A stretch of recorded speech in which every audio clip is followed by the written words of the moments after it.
Hey guys, welcome to Boxing Squad for boxing news and views from around the internet. The promoter for Dillian Whyte, Hearn, has reacted to news that Dillian Whyte has allegedly failed a doping test.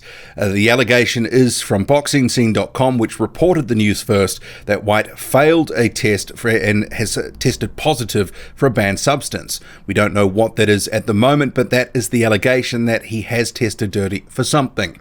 Before I get to Hearn's statements, Ruiz Jnr. has also reacted to this news. He is saying he's not going to travel to the UK to fight Anthony Joshua for the rematch. I will get to that in a second, but we will start with Hearn.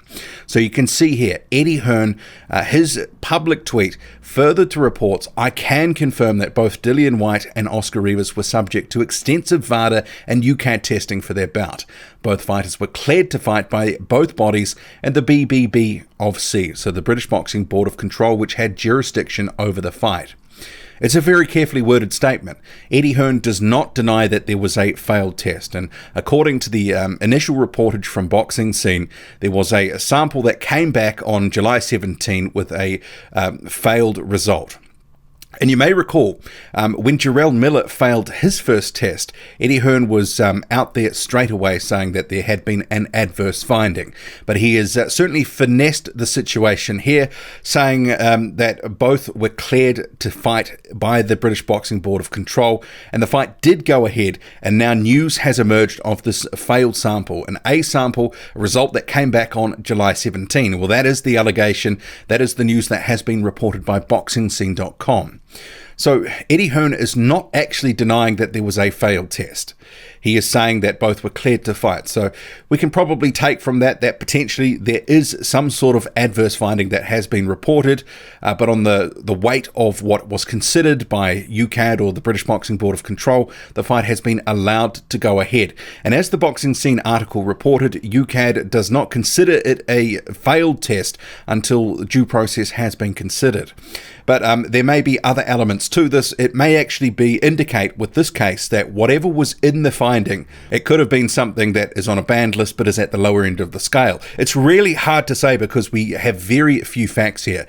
Hearn is in possession of some of these facts. He will know what has happened in terms of that failed sample. If in fact there is one, he could have actually, if there was no failed result, he could have cleared this up instantly and said, this is rubbish, nothing happened.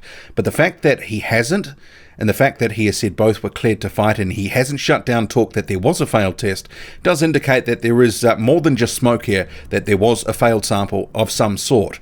But it remains to be seen because, we just don't have any information right now. But not a good look for Dillian Whyte, and Hearn has not exactly shut this down. He's essentially said they were cleared to fight, but he hasn't gone any further.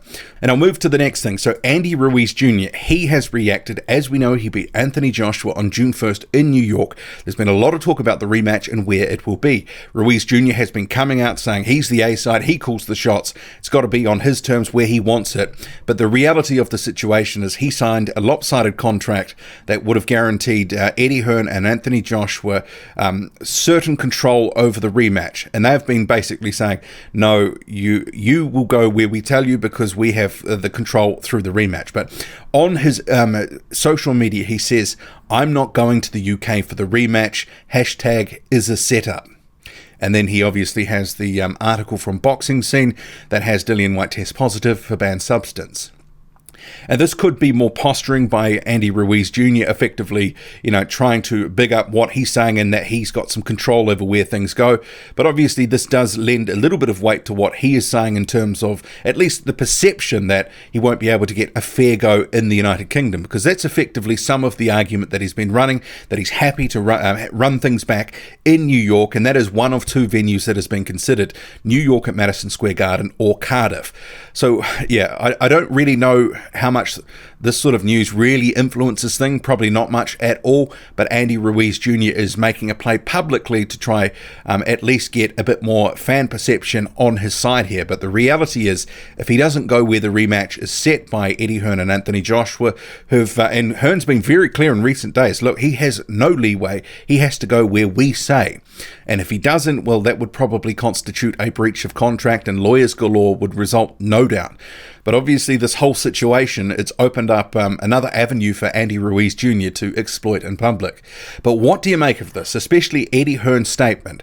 Very carefully worded statement. He does not deny that there was a test with an adverse finding. He doesn't deny that there was no failed test at all. So he could have done that, but he didn't. But he said both fighters were cleared to fight.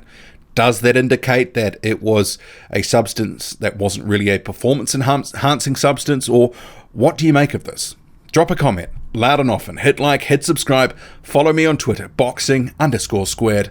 I'm out.